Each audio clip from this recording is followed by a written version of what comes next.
അസ്സലാമു അലൈക്കും വറഹ്മത്തുള്ളാഹി വബറകാതുഹു. ബിസ്മില്ലാഹിർ റഹ്മാനിർ റഹീം. അൽഹംദുലില്ലാഹി റബ്ബിൽ ആലമീൻ. അസ്സലാത്തു വസ്സലാമു അലാ റസൂലിഹിൽ കരീം വഅലാ ആലിഹി വസഹ്ബിഹി അജ്മഈൻ. അമ്മാ ബഅദ്. പ്രിയപ്പെട്ട സഹോദരന്മാരെ, സഹോദരിമാരെ, my body my rights, my body my choice, my body my rules. ഞാൻ എനിക്കിഷ്ടമുള്ളതെല്ലാം ചെയ്യും. മാതാപിതാക്കൾ, അധ്യാപകർ, സമൂഹം ഒന്നും എന്നെ ഉപദേശിക്കാൻ വരണ്ട. മതത്തിൻ്റെ നിയമങ്ങളോ സാമൂഹ്യ വ്യവസ്ഥിതികളോ ഒന്നും എന്നെ ബാധിക്കുകയില്ല എന്നു പറഞ്ഞ് ജീവിച്ച ഒരു പെൺകുട്ടി അവൾക്കിഷ്ടമുള്ള ഒരുത്തനോടൊപ്പം ഇറങ്ങിപ്പോയി. അവൻ്റെ വീട്ടിൽ നിന്ന് ഗാർഹിക പീഡനമുണ്ടായി, മാനസിക ശാരീരിക ഉപദ്രവങ്ങളുണ്ടായി. അവൾ എന്തു ചെയ്യണം?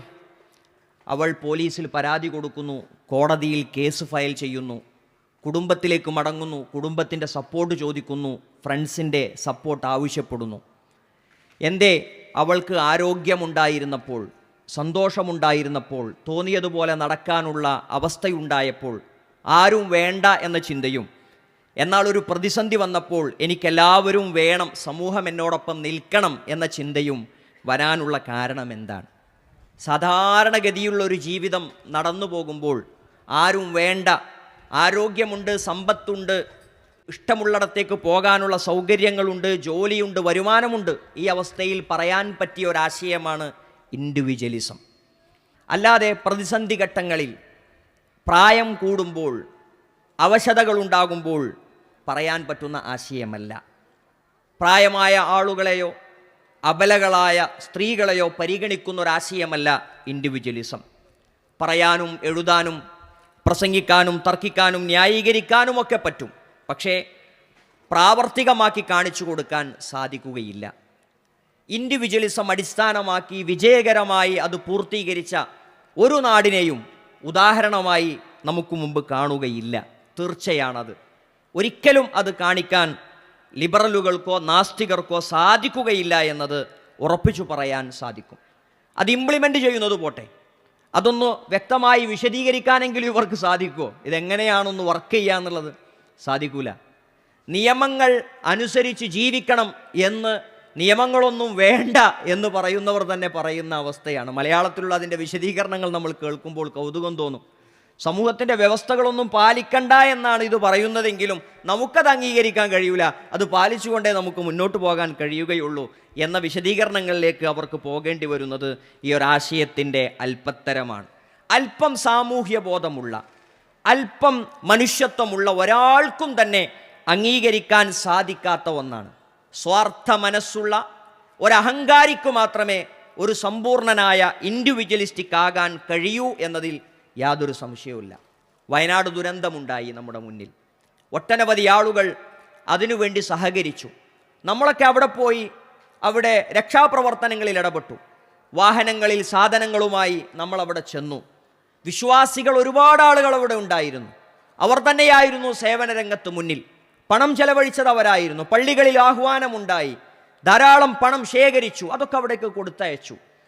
പക്ഷേ ആ കൊടുത്തയക്കലിനിടയിലും വിശ്വാസികളുടെ മുദ്ര അവിടെ പതിഞ്ഞു കാണുമ്പോഴും നിരീശ്വരവാദികൾ, യുക്തിവാദികൾ, ലിബറലുകൾ, നാസ്തികർ ചോദിച്ച ചോദ്യം എന്താണ്? നിങ്ങളുടെ ദൈവം എവിടെ എന്ന ചോദ്യമാണ്. ദൈവമുണ്ട് എന്നതിനും വിശ്വാസം കൊണ്ട് ഉപകാരമുണ്ട് എന്നതിനും എല്ലാ തെളിവുകളും കണ്ണുമുന്നിൽ കണ്ടിട്ടും അവർക്ക് ഇതൊന്നും മനസ്സിലായില്ല. എന്നാൽ ഇവർക്ക് ദയയുണ്ടോ? ഇവർക്ക് കാരുണ്യമുണ്ടോ? മനുഷ്യൻ്റെ മനസ്സിലുള്ള നല്ല വികാരങ്ങളൊക്കെ വേണമെന്നാണോ അവർ പറയുന്നത്? ഞങ്ങളോടൊരു ചോദ്യം ചോദിക്കാം. ദയ, കാരുണ്യം, വിനയം, ബഹുമാനം എന്നീ വികാരങ്ങളൊക്കെ മനുഷ്യന് ആവശ്യമുണ്ടോ? ആവശ്യമില്ലേ? ആവശ്യമുണ്ട് എന്ന അഭിപ്രായമുള്ളവരൊക്കെ ഒന്ന് കൈപൊക്കി. ആവശ്യമുണ്ട് എന്ന അഭിപ്രായമുള്ളവർ. ഈ ഇരിക്കുന്ന സദസ്സിൽ കൂടുതൽ ആളുകളും വിശ്വാസികളായതുകൊണ്ടാണ് ആവശ്യമുണ്ട് എന്ന അഭിപ്രായത്തിന് കൂടുതൽ ആളുകൾ വന്നത് എന്ന് നമ്മൾ വിചാരിക്കുന്നുണ്ടോ? അല്ല. ഒരു മനുഷ്യ മനസ്സിൻ്റെ ആദ്യ ഉത്തരം, അല്ലേ? മനുഷ്യ മനസ്സിൻ്റെ ആദ്യ ഉത്തരം, അല്പമെങ്കിലും മനുഷ്യത്വമുള്ള ഏതെങ്കിലും ഒരാളുടെ മനസ്സിലേക്ക് ആദ്യം വരുന്ന ഉത്തരം ഈ സ്വഭാവങ്ങളൊക്കെ ഉണ്ടാകണം എന്നാണ്. എന്നാൽ യഥാർത്ഥ ഇൻഡിവിജ്വലിസ്റ്റിക്കായ ഒരു മനുഷ്യൻ, അയാൾ ആധുനിക മനുഷ്യനെന്ന് സ്വയം പരിചയപ്പെടുത്തുന്നു. അയാൾക്ക് ഈ വികാരം ആവശ്യമുണ്ടോ ഇല്ലേ എന്ന ചോദ്യത്തിന് അയാളുടെ ഉത്തരം എന്താണെന്നറിയോ? അങ്ങനൊന്നും വേണ്ടെന്നാണ്. ധിക്കാരമാണ് നമുക്ക് വേണ്ടത്. താൻ തോന്നി, സ്വന്തം തോന്നലനുസരിച്ച് ഇതെല്ലാം നോക്കിയാൽ മതി. തന്നെത്താൻ തീരുമാനിക്കുന്ന ആൾക്കാരെ അപമാനിക്കാൻ വിളിക്കുന്ന വാക്കുകളാണ് ഇതെല്ലാം. ഇന്ന് നമ്മുടെ പൗരബോധം എന്ന് പറഞ്ഞാൽ ധിക്കാരി ആയിരിക്കണം, താൻ തോന്നി ആയിരിക്കണം, തൻ്റെടി ആയിരിക്കണം. ഈ മൂന്നെണ്ണമാണ് ഒരു പൗരൻ. മറ്റതങ്ങനല്ല. അനുസരണ വേണം, അച്ചടക്കം വേണം, വിനയം വേണം. അടിമബോധമാണ് ഈ കഴുതകൾ മുഴുവൻ പഠിപ്പിച്ചുകൊണ്ടിരിക്കുന്നത്. ഒരാൾക്ക് താൻ തോന്നിയായി ജീവിക്കണം എന്നാണ്. ഇങ്ങോട്ട് വിശദീകരിക്കുക. താൻ തോന്നി എന്ന് പറഞ്ഞാൽ എന്താണ്? താൻ തോന്നി എന്ന് പറഞ്ഞാൽ തനിക്ക് തോന്നുന്നത് എന്താണ് അത് ചെയ്യുന്നവൻ അത് ചെയ്യണം. വിനയം വേണോ? വേണ്ട. ഒരാൾക്ക് തോന്നിയാസം ചെയ്ത് ജീവിക്കാം, തോന്നിയതുപോലെ ജീവിക്കാം എന്ന് യാതൊരു എളുപ്പമില്ലാതെ പച്ചമലയാളത്തിൽ പ്രസംഗിക്കാൻ അത്തരമൊരു താൻ തോന്നിക്ക് കഴിഞ്ഞു. എന്തേ അത്? അയാളുടെ മനസ്സിലെ നിലവാരം അതാണ്.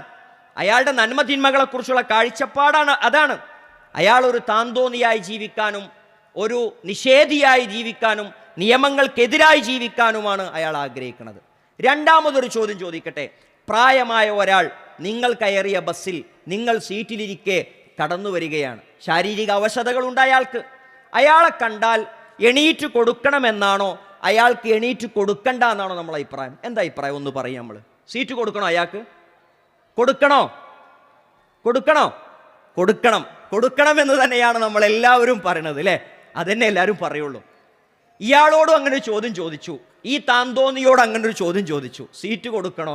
അയാളുടെ മനസ്സിൽ ആദ്യം വന്ന ഉത്തരം, ഈ ഇരിക്കുന്ന അബ്ദുല്ലാബാസിലാണ് അയാളുടെ ചോദ്യം ചോദിച്ചത്. അപ്പോൾ അയാളുടെ മനസ്സിൽ ആദ്യം വന്ന ഉത്തരം സീറ്റ് എന്തായാലും കണിശമായും കൊടുക്കണം. അതാണ് പെട്ടെന്ന് വരുന്ന ഉത്തരം. ഒരു മനുഷ്യൻ്റെ മനസ്സിൽ പെട്ടെന്ന് വരുന്ന ഉത്തരം അതാ. അയാളത് പറഞ്ഞു പോയി.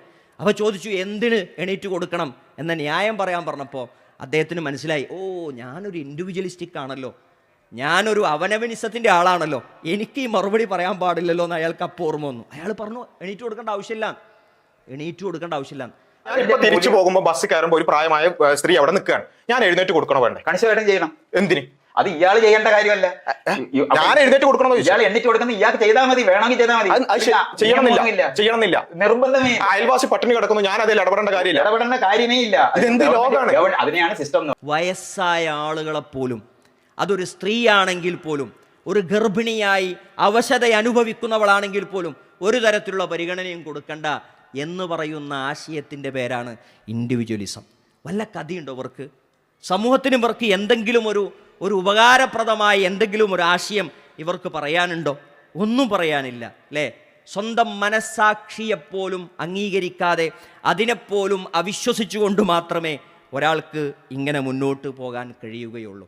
ഏതൊരു മനുഷ്യൻ്റെയും ജീവിതത്തിൻ്റെ അവസാന സമയം നല്ല ഒരു ജീവിതമാകണം എന്ന് ആഗ്രഹിക്കുമല്ലോ, അല്ലേ? എൻ്റെ അവസാനം നന്നാവണം. വിശ്വാസികളായ നമ്മളൊക്കെ ആഗ്രഹിക്കുന്നത്, അല്ലേ, ലാ ഇലാഹ ഇല്ലല്ലാഹ് എന്ന കലിമത്തു തൗഹീദ് ഉച്ചരിച്ചുകൊണ്ട് ഈ ഭൂമി ലോകത്ത് നിന്ന് എൻ്റെ അവസാന ശ്വാസം നിലക്കണം. അതല്ലേ നമ്മളൊക്കെ ആഗ്രഹിക്കുന്നത്? സംശയമൊന്നുമില്ല. ഇതേപോലെ ഇയാളുടെ ഒരു ആഗ്രഹമുണ്ട് ജീവിതത്തിൽ, അല്ലേ? ഈ തമ്മാടിയുടെ ഒരു ആഗ്രഹമുണ്ട്. എന്താണതെന്നറിയോ? അതുകൊണ്ടാണ് മയക്കുമരുന്ന് നന്നായിട്ട് ഉപയോഗിച്ചിട്ട് മരിക്കേണ്ടത്. രസകരമായി മരിക്കാൻ പറ്റും, വേദനിച്ച് മരിക്കണ്ട. എൻ്റെ മരണത്തെക്കുറിച്ച് നീ എന്തിനാ നോക്കുന്നത്? അതാണ് അയാളുടെ ലൈൻ. എൻ്റെ മരണത്തെക്കുറിച്ച് ഞാൻ ആലോചിച്ചാൽ പോരെ, ഞാൻ എങ്ങനെയെങ്കിലും മരിച്ചോട്ടെ, നീ എന്തിനാ അത് നോക്കുന്നത് എന്ന ലൈനോടുകൂടി ലോകത്തെ വീക്ഷിക്കാൻ ശ്രമിച്ചാൽ, സ്വന്തത്തെ വീക്ഷിക്കാൻ ശ്രമിച്ചാൽ, അല്ലേ, നമ്മളൊക്കെ എന്തെല്ലാം പ്രവർത്തനങ്ങൾ ചെയ്യുന്നു ലഹരിയുടെ ഉപയോഗം ഒന്ന് കുറഞ്ഞു കിട്ടാൻ. സർക്കാർ പ്രൊജക്റ്റുകൾ പ്രഖ്യാപിക്കുന്നുണ്ട്. സ്കൂളുകളിലും കോളേജുകളിലും കമ്മിറ്റികൾ ചേർന്ന്, പിന്നെ ഡിസിപ്ലിൻ കമ്മിറ്റികൾ ചേർന്ന്, ആൻറ്റി ഡ്രഗ് കമ്മിറ്റികൾ ചേർന്ന് വ്യാപകമായ ബോധവൽക്കരണങ്ങൾ നടത്തുന്നു. അങ്ങാടികളിൽ കവലകളിൽ പ്രോഗ്രാമുകൾ നടത്തുന്നു. ചിന്നക്കട എല്ലാ മതസംഘടനകളും ചേർന്ന്, യുവസംഘടനകളും ചേർന്ന് ഒരു പ്രോഗ്രാം സംഘടിപ്പിക്കുക എന്ന് വിചാരിക്കുക. എന്തിനാണ്? ലഹരിക്കെതിരെയാണ് നമ്മുടെ പ്രോഗ്രാം. എതിരെ എന്ന പേരിൽ വിസ്ഡം സ്റ്റുഡൻസിൻ്റെ പേരിൽ കേരള സ്റ്റുഡൻസ് കോൺഫറൻസിൻ്റെ ഭാഗമായി ഒരു ക്യാമ്പയിൻ നടക്കുന്നുണ്ട്. ലഹരിക്കെതിരെയാണ്. ലഹരിക്കെതിരെ നമ്മൾ ക്യാമ്പയിൻ നടത്തുമ്പോൾ അവനവനിസത്തിൻ്റെ ആൾ, ഒരു ഇൻഡിവിജ്വലിസ്റ്റിക്കായ ആൾ വന്ന് ചോദിക്കണം, എന്തിനാങ്ങൾ ലഹരിനെ എതിർക്കുന്നത്? ലഹരിനെ എതിർക്കേണ്ട ആവശ്യമില്ല, ആൾക്കാർ ഉപയോഗിച്ചോട്ടെ, നിങ്ങൾക്ക് എന്താ അതുകൊണ്ട് തടസ്സം? ലഹരി ഉപയോഗിക്കുന്നതുകൊണ്ട് നിങ്ങൾക്ക് എന്തെങ്കിലും ബുദ്ധിമുട്ടുണ്ടോ എന്ന് ചോദിച്ചാൽ, ഈ ആശയം കേട്ടുകൊണ്ടാണ് നമ്മുടെ മക്കൾ നമ്മളോട് ചോദിക്കുന്നത്, ഞാൻ ഇഷ്ടമുള്ള രൂപത്തിൽ മുടിവെട്ടിയ ഉപ്പാക്ക് എന്താ പ്രശ്നം? ഞാൻ ഇഷ്ടമുള്ള ഡ്രസ്സിട്ട് നടന്നാൽ എന്താ അമ്മാക്ക് പ്രശ്നം എന്ന് മക്കൾ ചോദിക്കണത് അതാണ്, അല്ലേ? ഞാൻ ഇഷ്ടമുള്ള ഡ്രസ്സിട്ട് നടക്കുമെന്ന് സിനിമാ നടിമാർ പറയുന്നുണ്ട്, അവർ പറയുന്നുണ്ട്. എന്നാൽ അതുപോലെ തന്നെ വ്യവസായിക്കും പറയാം, എന്ത്, ഞാൻ ഇഷ്ടമുള്ള വർത്താനം ഞാനും പറയുന്നു. അയാൾക്കും പറഞ്ഞുകൂടാ അത്? നമ്മൾ പറഞ്ഞ രണ്ടാൾ പറഞ്ഞതും തെറ്റാണെന്നാണ്, രണ്ടാൾ പറഞ്ഞതും തോന്നിയാസാണെന്ന്, രണ്ടാളെയും നിലക്ക് നിർത്തണം എന്നാണ്. ഇഷ്ടമുള്ളത് ചെയ്യാനുള്ള അവകാശം അങ്ങനെ സമൂഹം കൽപ്പിച്ചു കൊടുക്കാൻ പറ്റൂല എന്നാണ്. നിയമമുണ്ടോ, ഇന്ത്യയിൽ നിയമമുണ്ടോ, ഇന്ത്യൻ നിയമവ്യവസ്ഥയ്ക്കെതിരായി ഞാൻ വല്ലതും ചെയ്തിട്ടുണ്ടോ എന്നൊന്നും ചോദിച്ചതുകൊണ്ട് കാര്യമില്ല. ലഹരിയുടെ വ്യാപനം അല്ലേ, കേരളത്തിൽ ജനുവരി 2-ാം തീയതി പത്രങ്ങളിൽ നമ്മൾ വായിച്ചു എത്ര മദ്യമാണ് കുടിച്ചത് എന്ന്. സോഷ്യൽ ഡ്രിങ്കിങ് എന്ന പേരിൽ നമ്മൾ ലഹരിയുടെ ഉപയോഗം, മദ്യത്തിൻ്റെ ഉപയോഗത്തെ നിസാരവൽക്കരിക്കുകയാണ്. അതൊക്കെ എപ്പോഴെങ്കിലും കൂടുമ്പോൾ കുറച്ച് കുടിക്കണതിന് എന്താ പ്രശ്നം എന്ന ആളുകൾ ചോദിച്ചു തുടങ്ങുകയാണ്. മാരകമായ ലഹരികൾ പിടികൂടുന്നത് സ്കൂൾ വിദ്യാർത്ഥികളുടെ ബാഗിൽ നിന്നാണ്. ഈ അവസ്ഥയിൽ കുട്ടികൾ പറഞ്ഞുകൊണ്ടിരിക്കണം എന്താണെന്നറിയോ? പേടിക്കണം നമ്മൾ ആ വാചകത്തെ.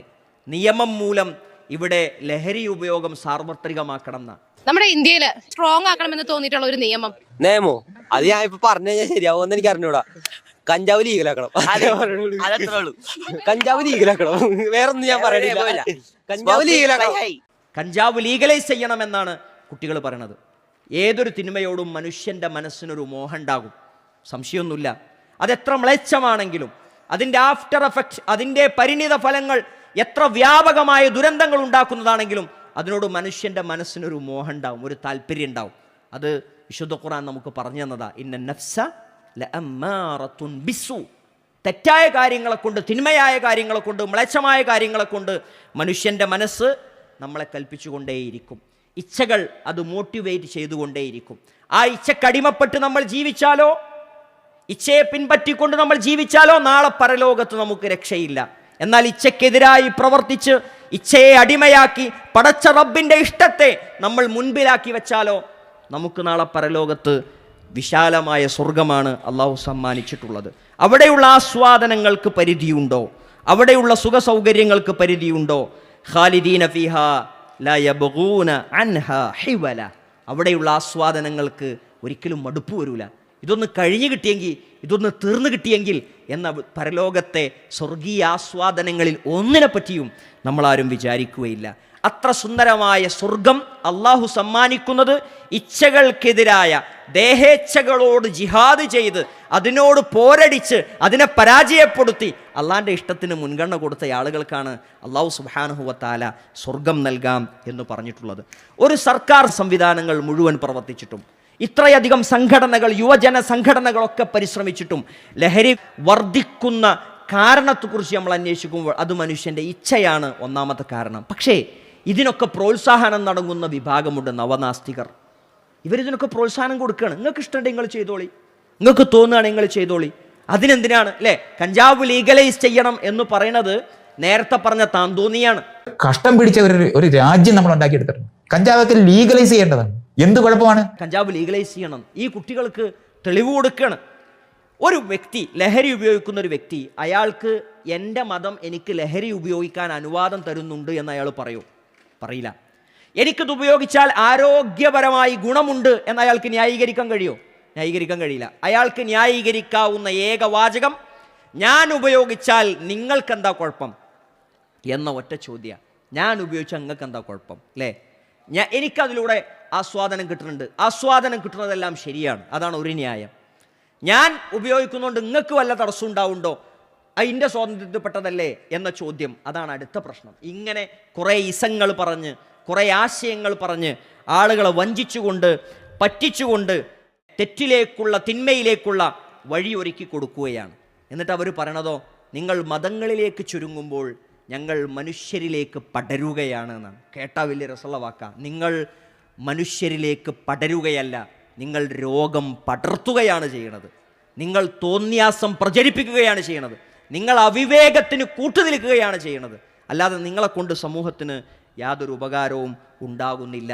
മാത്രമല്ല, ഇവരെ കൊണ്ട് സമൂഹത്തിന് ഒരുപാട് ദുരന്തങ്ങളുണ്ട്, ഒരുപാട് നഷ്ടങ്ങളുണ്ട്. നിങ്ങൾ ഇഷ്ടമുള്ളതൊക്കെ ചെയ്തോളി, നിങ്ങൾ ഇഷ്ടമുള്ളതൊക്കെ പ്രവർത്തിച്ചോളി എന്ന് പറയുമ്പോൾ എന്തെല്ലാം തോന്നിയാസങ്ങൾക്ക് നമ്മുടെ നാട് സാക്ഷ്യം വഹിച്ചു. ഞാൻ ആണാണെന്ന് പറയുന്ന പെണ്ണുങ്ങൾ, ഞാൻ പെണ്ണാണെന്ന് പറയുന്ന ആണുങ്ങൾ, എനിക്ക് ആണിനോടാണ് അട്രാക്ഷൻ എന്ന് പറയുന്ന ആണുങ്ങൾ, എനിക്ക് പെണ്ണിനോടാണ് താല്പര്യം എന്ന് പറയുന്ന സ്ത്രീകൾ, ഇതൊക്കെ നമ്മൾ കണ്ടില്ലേ? അവരൊരുമിച്ച് ജീവിക്കുകയാണ്, താമസിക്കുകയാണ്. എൻ്റെ സെക്ഷൽ ഓറിയൻറ്റേഷൻ അങ്ങനെയാണ് പറയാം. ജെൻഡർ സ്പെക്ട്രത്തിൽ ഞാൻ ലെസ്ബിയനാണ്. അതെന്താ? എനിക്കങ്ങനെയാണ് തോന്നിയത്. ഞാൻ തിരിച്ചു ചോദ്യം ചോദിച്ചില്ലേ മക്കൾ? ക്യാമ്പസ് വിദ്യാർത്ഥികൾ ചോദിച്ചു, കുട്ടികളോട് അങ്ങനെ താല്പര്യം തോന്നുന്ന ആളുകളുണ്ടെങ്കിൽ അതിനെ നിങ്ങൾ അംഗീകരിക്കുമോ എന്ന ചോദ്യത്തിന് എന്താ മറുപടി? അങ്ങനത്തെ ആളുകളില്ലേ? മൃതദേഹത്തോട് താല്പര്യം തോന്നുന്ന ആളുകളില്ലേ? അതും അംഗീകരിക്കാൻ പറ്റുമോ? മൃഗങ്ങളോട് താല്പര്യം തോന്നുന്ന ആളുകളില്ലേ? അതിനെ അംഗീകരിക്കാൻ പറ്റുമോ?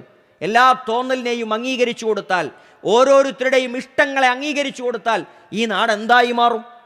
കുട്ടിച്ചോറാവില്ലേ നാട്? ആരോഗ്യ അടിയന്തരാവസ്ഥ പ്രഖ്യാപിച്ചിരുന്നു നമ്മുടെ നാട്. WHO ആണ് പ്രഖ്യാപിച്ചത്. അന്ന് ഗേ അനുരാഗികളോട്, സ്വർഗ അനുരാഗികളോട് WHO പറഞ്ഞത് ഈ ഏർപ്പാട് നിർത്തിക്കോളിയെന്നാണ്. ഇല്ലെങ്കിൽ മങ്കി പോക്സ് പടർന്നു പിടിച്ച സാഹചര്യമാണ്, നിങ്ങളാണ് അതിൻ്റെ കാരണക്കാർ, നിർത്തിക്കോളി എന്നാണ് പറഞ്ഞത്. ഗുണകരമായ ഒരു കാര്യമാണോ ഇത്? ആണോ? ഉപകാരപ്രദമായ ഒന്നാണോ ഇത്? അല്ല. എല്ലാ തോന്നലുകളെയും അംഗീകരിക്കില്ല. ഈ ക്യാമ്പസിൽ കൂടിയിരിക്കുന്ന കുട്ടികൾക്കിടയിലേക്ക് ഞാനൊരു ചെന്നായയാണെന്ന് പറഞ്ഞ് കടന്നു വന്ന് കടിച്ചു കീറിയാൽ നിങ്ങൾ എന്താ ചെയ്യുക? എന്നെ എന്തു പറഞ്ഞാണ് നിങ്ങൾ തടഞ്ഞു നിർത്തുക എന്ന പെൺകുട്ടിയുടെ ചോദ്യത്തിന് ചാനൽ അവതാരകർക്ക് മറുപടി പറയാൻ കഴിഞ്ഞിട്ടില്ല. പ്രിയമുള്ളവരെ, ഇൻഡിവിജ്വലിസം എന്നത് ഒരു നശിച്ച ആശയമാണ്. അവനവനിസം എന്നത് ഒരിക്കലും പ്രാക്ടിക്കലായി നടപ്പിലാക്കാൻ സാധിക്കാത്ത, രാഷ്ട്രങ്ങൾക്കോ വ്യക്തികൾക്കോ കുടുംബങ്ങൾക്കോ ഒന്നും നടപ്പിലാക്കാൻ സാധിക്കാത്ത, വലിച്ചെറിയേണ്ട, അകറ്റി നിർത്തേണ്ട ഒരാശയമാണ്. നാശവിനാശകാരിയായ ഒരാശയമാണ്, സാമൂഹ്യ വിരുദ്ധമായ ആശയമാണ് എന്നതിൽ യാതൊരു സംശയവുമില്ല. നോക്കൂ, നമ്മുടെ നാട്ടിൽ ഒരു കുട്ടി ജനിച്ചു വീഴുകയാണെങ്കിൽ ആ കുട്ടി മാതാപിതാക്കളുടെ കൈകളിലേക്കാണ്, കുടുംബത്തിൻ്റെ കൈകളിലേക്കാണ് ആ കുട്ടി പിറന്നു വീഴുന്നത്. പരിലാളനകളിൽ ആ കുട്ടി വളരുകയാണ്. അവൻ്റെ ഓരോ വളർച്ചയും ഘട്ടം ഘട്ടമായി നോക്കിക്കാണാനുള്ള കുടുംബങ്ങൾ അവനുണ്ട്. അവൻ്റെ കൗതുകമുള്ള സംസാരങ്ങൾ, കുസൃതികൾ, അതെല്ലാം അവരാസ്വദിക്കുന്നുണ്ട്. അവനെക്കുറിച്ച്, അവളെക്കുറിച്ച് നൂറുനാവിൽ സംസാരിക്കുന്നുണ്ട് പലരോടും. അത് കേൾക്കാനും ആളുകളുണ്ടാകുന്നുണ്ട്. സ്കൂൾ പഠനം, കോളേജ് പഠനം, വിവാഹം, അതിനെല്ലാം അവനോടൊപ്പം കുടുംബമുണ്ട്, അവൻ്റെ സമൂഹമുണ്ട്. അവൻ വളർന്നു വലുതാകുന്നു, ജോലി കിട്ടുന്നു, അവൻ വിവാഹം കഴിക്കുന്നു, അവൻ കുടുംബജീവിതം നയിക്കുന്നു, മക്കളോടുള്ള കടമകൾ അവൻ നിറവേറ്റുന്നു. അവന് പ്രായമായി റിട്ടയർ ചെയ്യുമ്പോൾ അവൻ്റെ മക്കൾ അവനെ പരിപാലിക്കുന്നു. പേരമക്കളുടെ കുസൃതികളിൽ ആസ്വദിച്ചും സന്തോഷിച്ചും ജീവിതത്തിൻ്റെ സന്തോഷ സന്താപങ്ങളിലെല്ലാം കുടുംബവും സമൂഹവും കൂടെ നിന്നുകൊണ്ടാണ് അവൻ ഈ ഭൂമി ലോകത്തുനിന്ന് വിട പറയുന്നത്. വിട പറയുമ്പോഴും അവനെ പരിചരിക്കാനും നോക്കാനും അവൻ ആവശ്യമുള്ള കാര്യങ്ങൾ ചെയ്തു കൊടുക്കാനും അവൻ്റെ സമൂഹം അവനോടൊപ്പം ഉണ്ടാകുന്നു.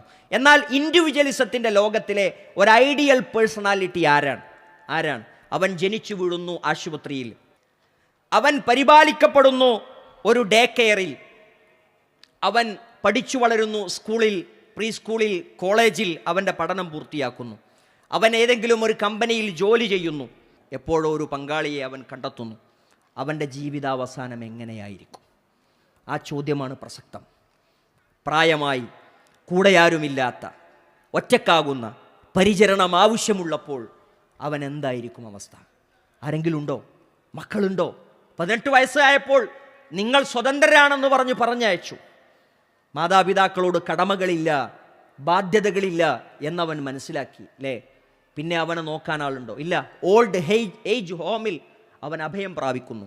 അല്ലെങ്കിലോ അവൻ്റെ മുമ്പിൽ ഒരു ഓപ്ഷൻ ഉണ്ട്, ആത്മഹത്യ ചെയ്യുക എന്ന ഓപ്ഷൻ. ആത്മഹത്യക്ക് വേണ്ടി പുതിയ മെഷീനുകൾ കണ്ടെത്തുമ്പോൾ അത് ശാസ്ത്രീയമായ നേട്ടമാണ് എന്നാണ് വ്യാഖ്യാനം. ആത്മഹത്യക്ക്, സ്വയം വധത്തിന് അനുവാദം കൊടുക്കുമ്പോൾ അത് ഒരു സാമൂഹിക നേട്ടമായിക്കൊണ്ടാണ് അവതരിപ്പിക്കുന്നത്. പ്രായമായ ആളുകളൊക്കെ എന്താ ചെയ്യേണ്ടത്?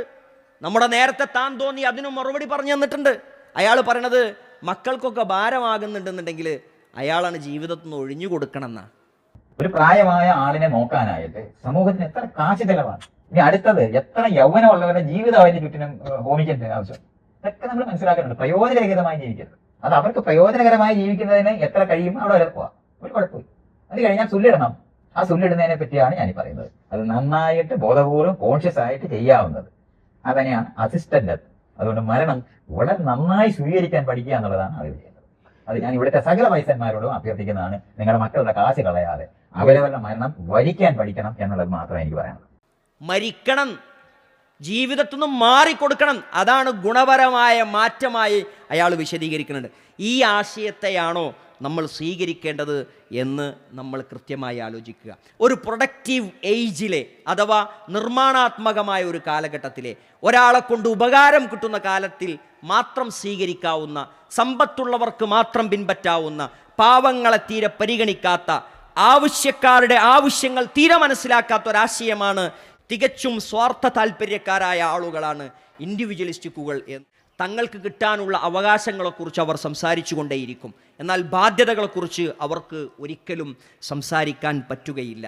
ജീവിതം ഒരു ലക്ഷ്യബോധമില്ലാതെയാണ് അവരുടേത് മുന്നോട്ട് പോയിക്കൊണ്ടിരിക്കുന്നത്. പരമാവധി ജീവിതം ആസ്വദിക്കണം, എന്നെ ഉപദേശിക്കാൻ ആരും വരരുത്, ഞാനൊരു സ്വതന്ത്രനായ വ്യക്തിത്വമാണ് എന്നൊക്കെ പറഞ്ഞ് സ്വാതന്ത്ര്യത്തിൻ്റെയും സൗകര്യത്തിൻ്റെയും സന്തോഷത്തിൻ്റെയും വാക്കുകളിൽ അയാൾ സംസാരിച്ചു കൊണ്ടേയിരിക്കും. അവനോട് ചോദിക്കുകയാണ്, അല്ല നിൻ്റെ ബയോളജിക്കൽ നീഡ്സ്, നിൻ്റെ ശാരീരികമായ വൈകാരികതകൾ നിനക്ക് പൂർത്തീകരിക്കണ്ടേ എന്ന് ചോദിച്ചാൽ അവന് പറയാനുള്ള മറുപടി, ശാരീരികമായ വൈകാരികതകൾ പൂർത്തീകരിക്കാൻ വിവാഹം തന്നെ കഴിക്കണമെന്നില്ലല്ലോ, വിവാഹം കഴിക്കാതെയും അങ്ങനെ ജീവിക്കുന്ന എത്രയോ വ്യക്തികളുണ്ടല്ലോ എന്നാണ് അവൻ്റെ മറുപടി. ഞാനൊരു കാര്യം ചോദിക്കട്ടെ, ഇനി എനിക്ക് വിവാഹം കഴിക്കുക എന്ന ഒരു കാര്യം താല്പര്യമില്ലെന്നിരിക്കട്ടെ, എനിക്കൊരു ഭാര്യയെ കൂടെ കൊണ്ടുനടക്കാനോ പോറ്റാനോ ഉള്ള ഒരു ചുറ്റുപാടില്ല, ഞാനൊരു വിവാഹത്തിന് തയ്യാറല്ല, പക്ഷെ എനിക്ക് സെക്സ് ആവശ്യമായിട്ടും വരുന്നുവെങ്കിൽ ഞാൻ എന്ത് ചെയ്യണം പറയും? ശരിയാണ്, അതിന് ഒരു സാഹചര്യം സൊല്യൂഷൻ ഫോർ ദാറ്റ് വേണ്ടേ? അതിനിവിടെ സംവിധാനം ഉണ്ടാകണമെന്നാണ്. അതിനിവിടെ ലൈംഗിക തൊഴിലാളികളുടെ സ്ട്രീറ്റുകൾ നമ്മുടെ നാട്ടിൽ ഉണ്ടാകണമെന്നാണ്. വിദേശ രാജ്യങ്ങളിലൊക്കെ യാത്ര ചെയ്തു വരുന്ന സഞ്ചാരിക്കും പറയാനുള്ളത്, അതിനൊന്നും ഇവിടെ സൗകര്യമില്ലാത്ത നാട് എന്ത് നാടാണ് എന്നാണ് അയാൾക്ക് ചോദിക്കാനുള്ളത്. അത്തരം തോന്നിയാസികളാണ് ഇവരുടെ നേതാക്കന്മാർ എന്നത് അവരുടെ സ്വഭാവവും അവരുടെ സംസ്കാരവും അവരുടെ ജീവിത രീതിയും എന്താണ് എന്ന് മനസ്സിലാക്കാനുള്ള വ്യക്തമായ ഉദാഹരണങ്ങളായി നമ്മുടെ മുന്നിൽ നിൽക്കുകയാണ്. അപ്പോൾ ഈ ബന്ധങ്ങൾക്കിടയിൽ മക്കളുണ്ടായിപ്പോയാൽ എന്തു ചെയ്യണം? മക്കളുണ്ടായാൽ എന്താ ചെയ്യേണ്ടത്? അതിലവർക്ക് സംശയമൊന്നും പറയാനല്ല. മക്കളുണ്ടായാൽ അത് ഭാര്യമാർ നോക്കണം എന്നാണ്. ഭാര്യമാരല്ല, അവരുടെ പങ്കാളികൾ നോക്കണം. അവിടുത്തെ സ്ത്രീകൾ നോക്കണം. പുരുഷന് ബാധ്യത ഉണ്ടോ? പുരുഷന് ബാധ്യതയല്ല. പുരുഷന് ബാധ്യത കെട്ടിവെക്കാൻ വേണ്ടിയാണ് വിവാഹം എന്ന സംവിധാനം ഇവിടെ കൊണ്ടുവന്നിട്ടുള്ളത് എന്നാണ് ഇവരുടെ വ്യാഖ്യാനങ്ങൾ. അല്ലേ, വിവാഹം എന്നുള്ള സംവിധാനം ഒരു അനാവശ്യമാണ്. വിവാഹം കഴിക്കണം എന്തിനാണ്? ലൈംഗികതക്ക് വിവാഹം കഴിക്കണ്ട, അത് തോന്നിയ പോലെ എവിടെ നിന്നും കിട്ടും. പിന്നെ ഇത് പുരുഷന്റെ മേൽ ബാധ്യത കെട്ടിവെക്കാൻ വേണ്ടി സമൂഹം ഉണ്ടാക്കി വെച്ചിട്ടുള്ളൊരു അനാവശ്യമാണ് എന്നാണ് ഇയാളുടെ വ്യാഖ്യാനം. പക്ഷേ ഇയാൾക്കൊരു തിരിച്ചറിവുണ്ടായിട്ടുണ്ട്. നമ്മുടെ നേരത്തെ താന്തോന്നിക്ക് ഒരു തിരിച്ചറിവുണ്ടായിട്ടുണ്ട്. അയാൾ അമേരിക്കയിലേക്കൊക്കെ ഒന്ന് പോയി ഒന്ന് കറങ്ങി വന്ന് തിരിച്ച് നാട്ടിൽ വന്നപ്പോൾ അയാൾ കൊടുത്ത ഇന്റർവ്യൂവിൽ പറയുന്ന രസകരമായ ചില തമാശകളുണ്ട്. ഏറ്റവും കൂടുതൽ ഞാൻ ഒബ്സർവ് ചെയ്തെന്ന് പറഞ്ഞാല് നമ്മുടെ വണ്ടി ഒന്ന് ബ്രേക്ക് ഡൗൺ ചെയ്തത് സിസ്റ്റം എന്നുള്ള നിലവാരത്തിൽ ഫോൺ വിളിച്ചിട്ട് ആരെങ്കിലും വരുന്നവരെ അവിടെ ഇരിക്കുമ്പോൾ നമുക്ക് തൊട്ടടുത്തൊരു വീട്ടില് സ്വാഭാവികമായിട്ട് നമ്മുടെ നാട്ടിലാണെങ്കിൽ ആളുകൾ ചോദിക്കും എന്താ എന്തെങ്കിലും സംഭവിച്ചു വേണോന്ന് ചോദിക്കുന്നതാണ്. ആ ലോകമില്ല, സിസ്റ്റം കൊണ്ട് മാത്രം കിട്ടുന്നതേ ഉള്ളൂ. നമുക്കെന്നാ ഒരു അത്യാവശ്യമുണ്ട്, അതിന് അടുത്ത വീട്ടിലോട്ട് കയറാമെന്ന് ആലോചിച്ചാൽ അവിടെ ഉള്ളവരെ അവിടെ നിൽക്കും. ഈ വീട്ടിലേക്ക് കയറാൻ പറ്റുമോ എന്ന് ആലോചിക്കുകയേ പറ്റുള്ളൂ. ഓടിച്ച് കയറാൻ പറ്റി ആലോചിക്കാൻ പറ്റത്തില്ല. അവര് കഥ തുറക്കത്തില്ല എന്നുള്ളത് മാത്രമല്ല, അവരപ്പം തന്നെ പോലീസിനെ വിളിക്കുന്നുണ്ട്. നമ്മുടെ നാട്ടിലേക്ക് വളരെ എളുപ്പത്തിലൊക്കെ റോഡിന്റെ സൈഡിൽ ഒരാൾ ആക്സിഡന്റ് ആയാൽ ഉടനെ തന്നെ ആൾക്കാരെടുത്ത് ആശുപത്രിയിൽ എത്തിക്കാന്നൊക്കെ പറയുന്നതൊന്നും ആരോടും ചോദിച്ചിട്ടൊന്നുമില്ല. പണ്ട് ബാസിലുമായി സംസാരിച്ചപ്പോൾ അയാൾ പറഞ്ഞിരുന്ന സാമൂഹ്യ വ്യവസ്ഥകളൊന്നും വേണ്ടാന്നാണ്. ഇവിടെ സിസ്റ്റങ്ങളുണ്ടല്ലോ, സംവിധാനങ്ങളുണ്ടല്ലോ, ഭരണകൂടമുണ്ടല്ലോ, അവരാണ് ഇതൊക്കെ നിർവഹിക്കേണ്ടത് എന്നാണ്. സിസ്റ്റങ്ങളെ വലിയ പ്രൊമോട്ട് ചെയ്ത് സംസാരിച്ചിരുന്നു. ഇപ്പം അയാൾക്ക് സിസ്റ്റങ്ങളൊന്നും പറ്റൂല. അയാൾ പറയാണ്, വലിയ കഷ്ടമാണ് അവിടെ വണ്ടി കേടായാൽ നമ്മൾ തന്നെ നന്നാക്കണം, വണ്ടി കേടായ ഫോൺ വിളിച്ച് ആൾ വരാൻ കാത്തിരിക്കണം, ഒരാളും സഹായിക്കൂല. എന്നാൽ അടുത്ത വീട്ടിൽ പോയിട്ട് ഒരു പച്ചവെള്ളം ചോദിക്കാൻ പറ്റും, അതുപോലും ചോദിക്കാൻ പറ്റൂല. അങ്ങനത്തെ അവസ്ഥകളെക്കുറിച്ച് അയാൾ തിരിച്ചറിഞ്ഞു. ഇൻഡിവിജ്വലിസം സമ്പൂർണ്ണമായി നടപ്പിലാക്കാൻ ശ്രമിച്ച രാജ്യങ്ങളിലെ സാമൂഹ്യാവസ്ഥകൾ നേരിട്ട് കണ്ട് അയാൾ മനസ്സിലാക്കിയപ്പോൾ അയാൾക്ക് മാറ്റി പറയേണ്ടി വന്നു. നമുക്കേ അത് മനസ്സിലാക്കാൻ ഈ അവസ്ഥകൾ അനുഭവിച്ചറിയണമെന്നില്ല. നമുക്ക് ഇസ്ലാം പഠിപ്പിച്ചു തന്നിട്ടുണ്ട്. വ്യക്തികളുടെ സ്വാതന്ത്ര്യത്തിന് അതിൻ്റേതായ വില കൽപ്പിക്കുന്നുണ്ട്. അയാളുടെ സ്വകാര്യതക്ക് അതിൻ്റേതായ വില കൽപ്പിക്കുന്നുണ്ട്. ഒരാൾ മറ്റൊരാളുടെ സ്വകാര്യതയിൽ അനാവശ്യമായി കയറി ഇടപെടരുത് എന്ന് കർശനമായ വിലക്ക് ഇസ്ലാമിലുണ്ട്. അതിലൊന്നും സംശയമല്ല. ഇസ്ലാം അതൊക്കെ കൃത്യമായി പഠിപ്പിച്ചു തന്നിട്ടുണ്ട്. പക്ഷേ വ്യക്തിയുടെ എല്ലാ സ്വാതന്ത്ര്യവും എല്ലാ ഇഷ്ടങ്ങളും അനുവദിച്ചു കൊടുക്കണം എന്ന് പറയാൻ പറ്റുമോ? അത് ഇസ്ലാം എന്ന് മാത്രമല്ല, മറ്റു മതങ്ങൾക്കെന്ന് മാത്രമല്ല, ഒരു സമൂഹത്തിനും അംഗീകരിച്ചു കൊടുക്കാൻ പറ്റില്ല. ട്രാഫിക് സിഗ്നൽ ഉള്ളിടത്ത് ട്രാഫിക് സിഗ്നൽ എല്ലാവരും പാലിക്കണം. ഒരു വണ്ടിയുടെ പിന്നിൽ അടുത്ത വണ്ടി നിർത്തി എല്ലാവരും ഒരുപോലെ സഞ്ചരിക്കാൻ ശ്രമിക്കണം. സമൂഹത്തിൽ എല്ലാവർക്കും പരസ്പരം സ്നേഹവും ബഹുമാനവും ആദരവും കൊടുത്ത് അങ്ങനെയുള്ളൊരു ജീവിതമാണ് വേണ്ടത്. തോന്നിയതുപോലുള്ളൊരു ജീവിതം അനുവദിച്ചു കഴിഞ്ഞാൽ ഈ നാട് കുട്ടിച്ചോറാകും എന്ന കാര്യത്തിൽ യാതൊരു സംശയവുമില്ല. മതം വിട്ടുകഴിഞ്ഞാൽ എന്തൊക്കെയോ വേലിക്കെട്ടുകൾ പൊട്ടിച്ചെറിഞ്ഞ് ഞങ്ങൾ സ്വതന്ത്രരായി മാറി എന്നാണ് ചിലരെങ്കിലും വിചാരിക്കുന്നത്. മതത്തിൻ്റെ സംരക്ഷിത വലയത്തിൽ നിന്ന് നിങ്ങൾ പുറത്തു പോയി കഴിഞ്ഞാൽ നിങ്ങൾ മറ്റൊരു വേലിക്കെട്ടിനുള്ളിലേക്കാണ് പോകുന്നത്. ഉപഭോഗ സംസ്കാരത്തിൻ്റെ വേലിക്കെട്ടിലേക്കാണ് നിങ്ങൾ ചെന്നെത്തുന്നത്. മുതലാളിത്തത്തിൻ്റെ അടിമകളായിക്കൊണ്ടാണ് പിന്നീട് നിങ്ങൾ മാറുന്നത് എന്ന കാര്യത്തിൽ യാതൊരു സംശയവുമില്ല. ഇവിടെ ഇത്തരം ആശയങ്ങളെ ഇത്തരം ആശയങ്ങളെ ശക്തമായി പ്രചരിപ്പിക്കുന്ന ആളുകൾ കമ്മ്യൂണിസത്തിൻ്റെ ആളുകളും സോഷ്യലിസത്തിൻ്റെയും ആളുകളാണ്. അവരുടെ പാർട്ടിയുടെ പേരിലും അവരുടെ കൊടിയുടെ പേരിലും അവരുടെ വിദ്യാർത്ഥി സംഘടനകളുടെ പേരിലും ഈ ആശയങ്ങൾക്ക് ശക്തമായ പ്രചാരം കൊടുക്കുന്ന കൗതുകമുള്ള കാഴ്ച നമ്മൾ കാണും. എങ്ങനെയാണ് കമ്മ്യൂണിസവും സോഷ്യലിസവും സ്വീകരിച്ച ഒരാൾക്ക് ഇൻഡിവിജ്വലിസത്തെ അംഗീകരിക്കാൻ കഴിയുക? ഒരിക്കലും അംഗീകരിക്കാൻ കഴിയില്ല. ഒരു വ്യക്തിക്ക് അവൻ്റെ സ്വന്തം സമ്പത്തിൽ പോലും അധികാരമില്ല എന്നും ആ അധികാരം പോലും സ്റ്റേറ്റിനാണ്, ഭരണകൂടത്തിനാണ് എന്ന് പറയുന്ന ആളുകളാണ് അവർ. അതാണ് അവരുടെ അടിസ്ഥാന ആശയം. അങ്ങനത്തെ ഒരാൾക്ക് ഇവിടെ നടപ്പിലാകേണ്ട സാമ്പത്തിക വ്യവസ്ഥ എന്താണ്?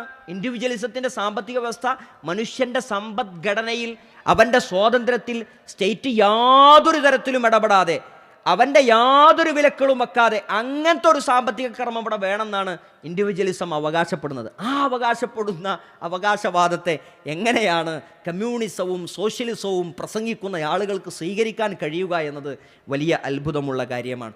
നമ്മെ സംബന്ധിച്ചിടത്തോളം മതം നമുക്ക് നൽകുന്ന സുരക്ഷിത വലയമുണ്ട്. ആ സുരക്ഷിത വലയത്തിൻ്റെ ഉള്ളിൽ യഥാർത്ഥമായ ദീനിനെ മനസ്സിലാക്കിക്കൊണ്ട് മുറുകെ പിടിച്ചുകൊണ്ട് ജീവിതം മുന്നോട്ട് കൊണ്ടുപോകാൻ പരിശ്രമിക്കുക. അതാണ് നമുക്ക് സുരക്ഷിതമായ മാർഗം. അള്ളാഹു നമ്മെ അനുഗ്രഹിക്കുമാറാകട്ടെ. അസ്സലാമു അലൈക്കും വറഹ്മത്തുള്ളാഹി വബറകാതുഹു.